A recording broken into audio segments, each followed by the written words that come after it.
The reason that the Major are fun is that they can do a lot of things. They can cast spells, and at the same time, they can fight in melee or range.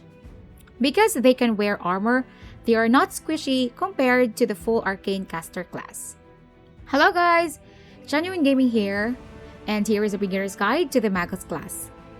Role: the Magus is a student of both philosophies, blending magical ability and martial prowess into something entirely unique. His discipline is a combination of both spell and steel that are used to devastating effect. As he grows in power, the Magus unlock powerful forms of arcana that allow him to merge his talents further. And at the pinnacle of his art, the Magus becomes a blur of steel and magic. He becomes a force that almost all foes would dare to stand. The Magus has high fortitude and will saves, but low on reflex saves. He is given 2 skill points per level, and his class skills are Knowledge Arcana, Knowledge World, Used Magic Device, Athletics, and Persuasion. His primary stat would be Intelligence and Strength or Dexterity. Progression: a Magus is proficient with all simple and martial weapons. He is also proficient with light armor. They can cast arcane spells up to level 6. Magus have a lot of features. Arcane Pool: at first level, the Magus gains reservoir of mystical arcane energy that he can draw upon to fuel his powers and enhance his weapon. This arcane pool has a number of points equal to half his Magus level plus his intelligence modifier. Expending points from his arcane pool is a swift action. Magus Arcana: at third level, he gains 1 Magus Arcana. He gains an additional Magus Arcana for every 3 levels of Magus attained after 3rd level. Spell Combat: at first level, a Magus learns to cast spells and wield his weapons at the same time. This functions much like 2-weapon fighting, but the offhand weapon is a spell that is being cast. This would mean that the Magus can cast a standard spell and attack at the same time. This ability improves as the Magus gains level. Magus Bonus Feat: the Magus select a bonus feat from either the Fighter bonus feat or the Wizard bonus feat. Arcane Armor: the Magus can cast spells while wearing light armor without incurring the normal arcane spell failure chance. This also improves to medium armor at 7th level and heavy armor at 13th level. Spell Strike: at 2nd level, whenever a Magus casts a spell with range of touch from the Magus spell list, he can deliver the spell through any weapon he is wielding as part of a melee attack. Spell Recall: at 4th level, the Magus learns to use his arcane pool to recall spells he already cast. This is a swift action. Archetypes: Arcane Rider: this Magus has a special bond with his mount. This bond makes them one. They are a single arcane entity. They can move through dimensions together, plunging enemies into confusion with sudden attacks from nowhere. They have an animal companion with the following abilities: Dimensional Ride, Greater Dimensional Ride.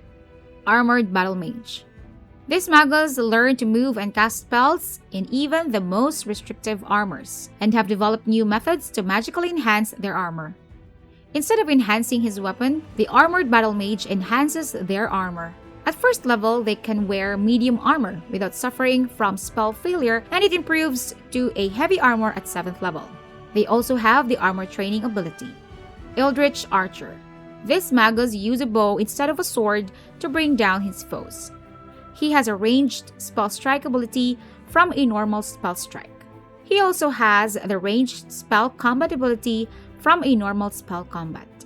Eldritch Scion: this Magus do not study tomes of magic for magical skills, but rather, an Eldritch Scion finds his spells and abilities instinctively. Instead of using intelligence, he uses his charisma for his arcane spells and Eldritch Pool. They also have bloodline power. Hex Crafter: this Magus has uncovered the secret of using his arcane pool to create hexes. This Magus has Hex Arcana over Magus Arcana. Hex Arcana gives the Magus more choices, as he can also choose hexes from the normal choices of Magus Arcana. He is also given more spells choices, as spells with curse descriptors is added to his list. However, he does not have a spell recall ability. Spell Dancer: This Magus believes her ability to cast spells while fighting is outgrowth of the concept of the spell dance, which itself is another kind of wizardry. Instead of enhancing her weapon when expanding a point from her arcane pool, she instead activates her spell dance abilities. Unlike some magi that can wear medium armor and heavy armor as they progress, the spell dancer is limited to the light armor. Spell dancers are restricted to the elven race. Sword Saint. This Magus spent his life focusing his training and meditation into a rapturous perfection of the use of a single weapon. He is not proficient to martial weapons, however, he gains a chosen weapon. They also gain canny defense while using his chosen weapon. The Sword Saint does not have the spell recall ability, and he is not proficient with any armor. Conclusion. Many people see the Magus class as so fun to use.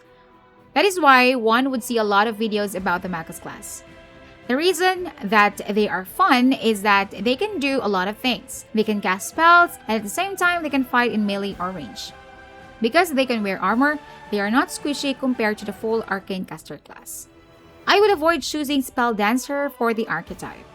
You can get those spell dancing abilities through spells. Spells have longer duration over the spell dancing abilities of a Spell Dancer. I would recommend to get the following Magus Arcana as early as you can: Arcane Accuracy, Enduring Blade, and Dimension Strike. So that's about it, guys. I hope you find the video helpful. Do not forget to leave a like to let me know. And if you want more Pathfinder Wrath of the Righteous videos, subscribe to my channel. See you in the next video. Ciao!